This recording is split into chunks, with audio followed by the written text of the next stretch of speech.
Saudara, spekulasi nama calon pelatih Timnas Garuda terus bermunculan. Analis sepak bola Sabto Haryo Rajasa bilang skuad Garuda butuh pelatih yang berpengalaman di Piala Dunia.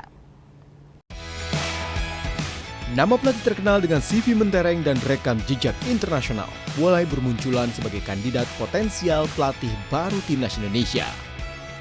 Direktur Teknik PSSI Alexander Zwiers dan jajaran Exco PSSI telah melakukan interview dengan beberapa kandidat pelatih yang namanya masih dirahasiakan oleh federasi. Media Belanda Football Premier menyebut John Heitinga memberi tanda akan menjadi bagian dari Timnas Indonesia. Sinyal pria 42 tahun membuka pintu kerjasama dengan Indonesia menguat usai mengikuti laman Instagram Ketua Umum PSSI Erick Thohir. Menyikapi rumor tersebut, analis sepak bola Sabto Haryo Rajasa bilang Timnas Indonesia membutuhkan pelatih yang berpengalaman di Piala Dunia dan mampu membangun tim.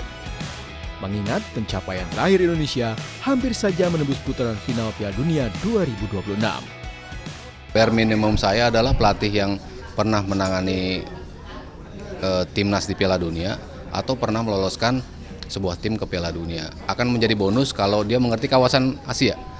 Karena kita tahu dalam sejarahnya pelatih-pelatih yang tahu kawasan pasti tahu know-how-nya seperti apa untuk bisa ngebawa tim ini seperti apa. Di sisi lain, Valentino Simanjuntak bilang siapapun pelatihnya PSSI wajib menghormati kontrak dan memberikan waktu yang cukup bagi juru taktik anyar untuk meramu Timnas Indonesia hingga menemukan potensi terbaiknya.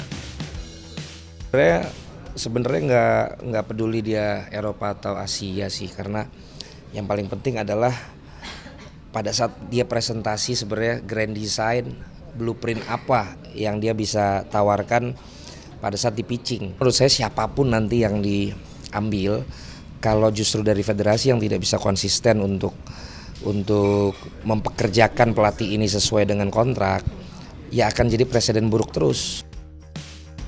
Kini publik sepak bola tanah air masih menanti keputusan Exco PSSI pasca interview yang dilakukan di benua biru. Agenda terdekat, Timnas Indonesia akan turun di FIFA Series dan Piala AFF tahun depan. Remintan Iken Junaidi Saputra, Kompas TV, Jakarta.